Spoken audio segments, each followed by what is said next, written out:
So hello everyone, welcome back to my channel. So students, मैं अब 11th class के भी कुछ वीडियोस स्टार्ट करने जा रही हूँ, जिसमें सबसे पहले मैंने यूनिट नंबर 1 का फर्स्ट चैप्टर लिया है। 11th क्लास में भी 5 यूनिट है, unit number 1 to unit number 5, but यहाँ पे आपके पास में 22 चैप्टर्स रहेंगे। 11th क्लास का सिलेबस थोड़ा लेंथी होता है, थियोरेटिकल होता है, उसमें काफी सारे लर्निंग फैक्ट्स होते हैं, इसलिए 11th क्लास को सिलेबस को कंप्लीट करने में काफी टाइम लगता है। So here we are taking the first chapter from the unit number 1, the living world. Okay, जिसमें मेरा आज का टॉपिक रहेगा आपके लिए growth and reproduction. So let's start. So student, what is living? तो स्टूडेंट आप लोग पढ़ते हैं 10th क्लास में, जैसे आपका जो फर्स्ट चैप्टर आता है लाइफ प्रोसेसेस, क्योंकि अब आप 11th क्लास में हैं तो आपको थोड़ा सा जो बेसिक्स होते हैं वो 10th क्लास के भी कहीं ना कहीं आपके 11th क्लास की बायोलॉजी की स्टडी में काम में आएंगे। तो हम लोग जो फर्स्ट चैप्टर पढ़ते हैं तो वहां पे एक पॉइंट हमारे पास में आता है कि how can you differentiate between the living and the non living. So first जो क्राइटेरिया है वहां पे वो है मूवमेंट। उसके अलावा और भी काफी सारे फीचर्स है जो कि लिविंग में होते हैं, नॉन लिविंग में नहीं होते। Like living can respire, living can reproduce, living can respond to the environment. So there are number of differentiating point between the living and non living. Here in this chapter what we will study कि कुछ हमारे पास में 4-5 features होंगे यहाँ पे जिनकी हम लोग डिटेल स्टडी करेंगे कि whether they are purely defining properties or the characteristics of the living form or not. Okay, so first of all, what is living? So when we try to define living things, the certain characteristics like growth, reproduction, respond to environment, so जो हम लोग control and coordination में पढ़ते हैं वो हमारे दिमाग में आते हैं। उसके अलावा अदर फीचर्स भी है स्टूडेंट, जैसे मेटाबॉलिज्म हो गया, एबिलिटी टू सेल्फ रेप्लिकेट, अपनी खुद की कॉपी बनाना हो गया, सेल्फ ऑर्गेनाइजेशन हो गया, इंटरेक्ट करना, whether it is interaction to the biotic factors और the abiotic factors, ability to react emergency. Now we will study here in this chapter basically 5 defining features. Student मैं आपको बता देती हूँ, जैसे फर्स्ट हम लोग पढ़ेंगे ग्रोथ, सेकंड हम लोग पढ़ेंगे रिप्रोडक्शन, थर्ड हम लोग पढ़ेंगे कॉन्शियसनेस, फोर्थ हम लोग पढ़ेंगे सेलुलर ऑर्गेनाइजेशन और फिफ्थ हम लोग पढ़ेंगे metabolism. So here in this chapter 5 defining features are given और उसकी भी फर्दर स्टडी होंगी कि whether they are truly defining features of the living things और not. So among these 5 I am taking in this video only 2, one is a growth and second one is a reproduction. So it is like GRC2M, GRC2M. So first of all, growth. Growth क्या होती है students? जब भी growth हमारे दिमाग में आता है तो हम लोग सोचते हैं कि हाँ, बड़े होना एक तरह से ग्रोथ ही हो गई। पहले हम छोटे थे, फिर हम क्या हो गए, फिर हम बड़े हो गए। So basically growth has a twin characteristics. 2 characteristics है। कौन कौन से? अगर मास इंक्रीज हो रहा होगा वो भी ग्रोथ है, अगर सेल नंबर इंक्रीज हो रहा होगा वो भी ग्रोथ है। So whether it is increasing in a cell number और increasing in a mass, both are considered as a growth. Mass का मतलब क्या हो गया? मास का स्टूडेंट मतलब ये हो गया कि increasing the protoplasmic matter, protoplasmic matter. और इन न्यूक्लियोप्लाज्म और साइटोप्लाज्म दोनों को ही मिला के हम लोग कहते हैं protoplasm. So basically increase in mass में क्या हो रहा है, उस सेल का साइज जो है वो बढ़ रहा है because of increasing its protoplasmic matter. ठीक है, now we will talk about the increasing in cell number. Increasing in cell number हम लोग स्टूडेंट्स 3 के कॉन्टेक्स्ट में पढ़ेंगे। One is a plant, second one is a animal and third one is a unicellular organism. So plants में क्या होता है students? They grow continuously by the cell division, क्योंकि प्लांट्स में हम लोगों को पता है कि हमारे पास में 2 टिश्यू होते हैं। There are the 2 different types of the tissue. One is a meristematic tissue and another one is a permanent tissue. तो जो meristematic tissue होता है उसमें उसकी जो cells होती है उसमें ability होती है to divide continuously throughout the life. तो इस meristematic tissue की वजह से, इस meristematic tissue की help से plants can grow continuously throughout their life. जैसे they have certain regions which have meristematic tissue. Certain regions क्या क्या हो गए? जैसे shoot tip होती है, या रूट टिप होती है, या नंबर ऑफ जो ब्रांचेस बनती है प्लांट्स में, तो ये जो ग्रोथ होती है वो कंटिन्यूअस होती है because of the presence of the meristematic tissue. Now when we talk about the animal, तो they grow up to the certain age, एक लिमिटेड एज तक ही वो ग्रो कर सकते हैं, उसके बाद में उनमें ग्रोथ नहीं होती. बट कई बार क्या होता है, चोट लग जाती है या कोई सेल जो होती है वो डेड हो जाती है, डैमेज हो जाती है. उस केस में क्या होगा, क्या उस केस में हमारी जो लॉस्ट सेल होगी वो रिप्लेस नहीं होगी? होगी ना. So that's why in that case cell division will be there. ठीक है, बट ये सेल डिवीजन जो होगा that would be limited for the certain cells to replace the lost cell. Next we will talk about the unicellular organism. तो unicellular organisms जैसे कि amoeba, वो unicellular, जिसमें कि सिर्फ एक ही सेल है, एक सिंगल सेल. यूनि का मतलब हो गया एक single. Bacteria, protist, they grow in a number by cell division. और उस सेल डिवीजन को स्टूडेंट्स हम लोग कहते हैं बाइनरी फिशन. बाइनरी फिशन में स्टूडेंट्स क्या होता है कि एक जो बॉडी है ऑर्गेनिज्म की वो दो पार्ट्स में डिवाइड हो जाती है, दो डॉटर सेल्स बना लेती है. इसको हम लोग कहते हैं बाइनरी फिशन. बाय का मतलब हो गया टू और फिशन का मतलब होता है division. So they will grow by the cell division. Now within 24 hours अगर आप माइक्रो ऑर्गेनिजम्स को देखो तो वो क्या होते हैं, within 24 hours number of micro organisms बना लेते हैं, उनकी कॉलोनीज बन जाती है because of the cell division. ठीक है, तो वहां क्या हो रहा है, there is a increasing in cell number. अब हम लोग एक बहुत इंपॉर्टेंट लाइन डिस्कस करते हैं जो कि एनसीईआरटी में दी हुई है. In majority of the higher animals and the plants growth and reproduction are mutually exclusive event.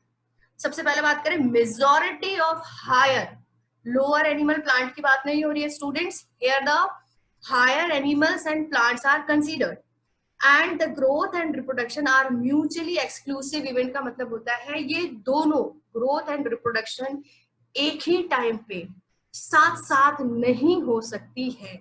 अगर किसी ऑर्गेनिज्म में जो हाईली डेवलप्ड ऑर्गेनिज्म है, अगर उसमें ग्रोथ हो रही है तो रिप्रोडक्शन नहीं होगा, रिप्रोडक्शन अगर हो रहा है तो ग्रोथ नहीं होगी. So that's why they are mutually exclusive events. Okay, next we will talk about the growth in a non-living objects. So students, here you can clearly see that I have written here growth is extrinsic in non-living object. अगर हम लोग इस extrinsic word को छुपा दें suppose, तो हम लोगों के लिए लाइन क्या होगी, growth is in non-living object. यानी मैं कह रही हूँ कि growth non-living objects में भी होती है. So like mountains, boulders, sand mounds, they do grow. किस तरह से ग्रो करते हैं, आपने देखा होगा कोई रेत का टीला है, ठीक है, जैसलमेर वगैरह में कई लोग घूमने जाते हैं तो वहां पे देखते हैं कि एक जगह रेत का टीला बना हुआ है, फिर वहां की रेत उड़ के किसी दूसरी जगह पे चली गई तो वो रेत का टीला तो छोटा हो गया और दूसरी जगह बहुत बड़ा रेत का टीला बन गया. तो क्या हो रहा है, अक्यूमुलेशन हो रहा है. अक्यूमुलेशन यानी डिपोजिशन हो रहा है मटेरियल का आउटसाइड सरफेस पे, एक्सटर्नली बाहर की तरफ से उनपे क्या हो रहा है, मटेरियल का डिपोजिशन हो रहा है. तो इसका मतलब ग्रोथ हो रही है, साइज बढ़ रहा है. So by this example we can understand that the non-living objects also grow, but their growth is exhibited by the accumulation of the material on the surface. They show increase in mass by adding the matter outside. outside deposit होता है, जबकि अगर living organism की हम बात करें तो वहां पे जो ग्रोथ होती है वो इनसाइड होती है, इंटरनली ग्रोथ होती है. तो यहाँ पे हमारे पास में कंक्लूजन निकल के आ रहा है कि नॉन लिविंग ऑब्जेक्ट्स भी ग्रोथ शो करते हैं, whether it is extrinsic. That's why this growth is not taken as a defining property of a living organism. ठीक है, तो ये characteristic feature है, but it cannot be taken as a defining property of a living organism. That is the first property of living organism. Now we will talk about the second property, which is what? Which is a reproduction. Reproduction का मतलब क्या हुआ student, reproduction का मतलब होता है production of a new organism from the existing one of the same species. यानी एक मैंगो के प्लांट से मैंगो का ही बनेगा, एक डोंकी से डोंकी रिप्रोड्यूस होगा, है ना, एक हॉर्स से हॉर्स ही बनेगा. तो सेम स्पीशीज से रिप्रोडक्शन होता है, एक नई प्रोजेनी बनती है. So it is the most important characteristics of the living organism. There are two types of its. Asexual होता है और सेक्सुअल होता है। एसेक्सुअल जहाँ पे कि फ्यूजन, फर्टिलाइजेशन, जाइगोट फॉर्मेशन नहीं होगा, जबकि सेक्सुअल रिप्रोडक्शन में गैमेट का फ्यूजन होता है, जाइगोट फॉर्मेशन होता है, दो पेरेंट्स इन्वॉल्व होते हैं। नाउ द सेक्सुअल रिप्रोडक्शन में जो प्रोजेनी प्रोड्यूस होती है, जैसे production of progeny possessing the features more or less similar to those of parents, more or less यानी आप अपने पेरेंट्स के जो फीचर्स है, किसी किसी में बहुत ज्यादा फीचर सिमिलैरिटी हो सकती है और किसी किसी में बहुत कम सिमिलैरिटी हो सकती है। सिमिलैरिटी और आइडेंटिकल में बहुत फर्क होता है। आइडेंटिकल का मतलब होता है एग्जैक्ट कॉपी बनना। जो एग्जैक्ट कॉपी बनती है वो एसेक्सुअल रिप्रोडक्शन में बनती है, जबकि सेक्सुअल रिप्रोडक्शन में वेरिएशंस होते हैं जिसकी वजह से सिमिलर फीचर्स आते हैं but exact features, true copy features नहीं आते हैं। नाउ एसेक्सुअल रिप्रोडक्शन के डिफरेंट वेज हैं, किस किस तरीके से ये होता है। जैसे spore formation, spore formation student जैसे फंजाई में होता है। स्पोर क्या होते हैं? स्पोर होते हैं एसेक्सुअल रिप्रोडक्टिव यूनिट, जिससे कि एक कंप्लीट ऑर्गेनिज्म बन जाए।